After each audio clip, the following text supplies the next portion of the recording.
Welcome to MRJN Public School. Good morning, class 8 students. Today we will learn about clauses. We have already read about phrases in our first chapter.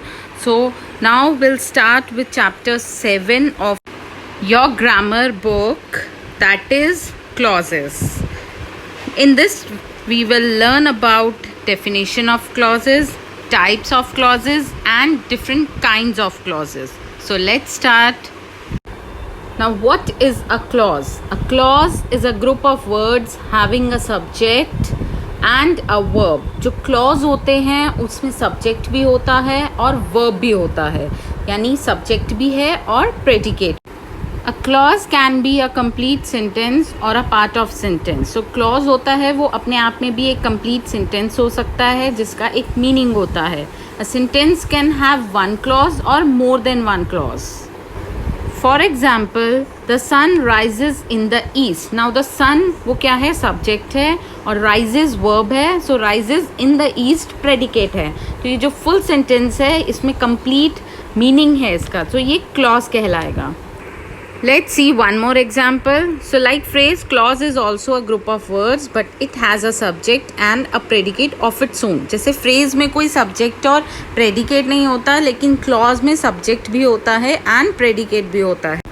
Example देख सकते हैं आप, Pinky wants to meet her father. So Pinky यहाँ पे क्या है, subject है and wants to meet her father क्या है, predicate. तो ये full sentence जो complete sentence है, complete meaning दे रहा है, इसको हम clause कहेंगे.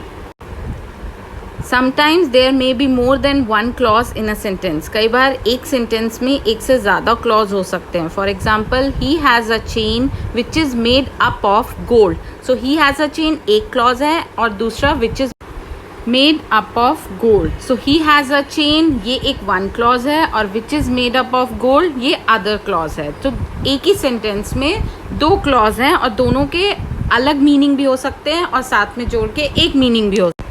Now there are three kinds of clauses. First one is coordinate clause, second subordinate clause जो कि dependent clause भी होता है, और last है हमारा principal clause जिसे हम main clause या फिर independent. A clause may make complete sense by itself in a sentence and does not depend on another clause to complete its meaning. इसका मतलब है कि कई बार एक clause अपने आप में ही एक complete sense होता है, उसे किसी पे depend नहीं होना. Such a kind of clause is called the main clause, independent clause or the principal clause. ऐसे clause को जो अपने आप में ही एक meaning बताता है उसको हम main clause या independent clause कहते हैं.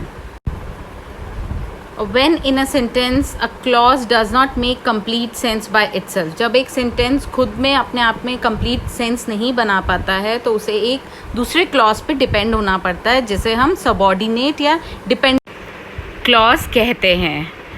So on the main clause to complete its meaning it is known as subordinate or dependent clause. जैसे कि आप example देख सकते हैं, Pinky wants to meet her father ये अलग clause है और who lives in the city अलग clause है.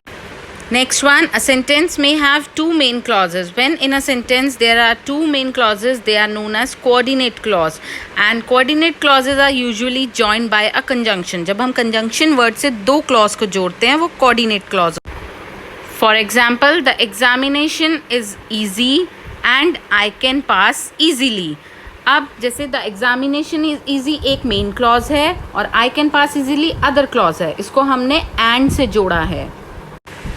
Now categories of dependent clauses. अब dependent clauses की भी तीन category होती हैं. Three most common ones are noun clause, adjective clause and adverb clause. अब इसे पढ़ लेते हैं हम डिटेल में.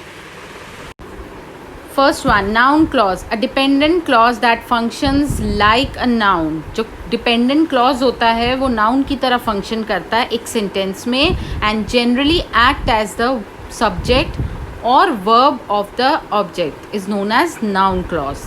Adjective clause होता है, जैसे an adjective clause is a dependent clause that acts as an adjective and qualifies a noun or pronoun in a sentence and usually comes after a noun in the sentence. जो adjective clause होता है वो adjective की तरह act करता है एक sentence में और usually वो noun के बाद use होता है.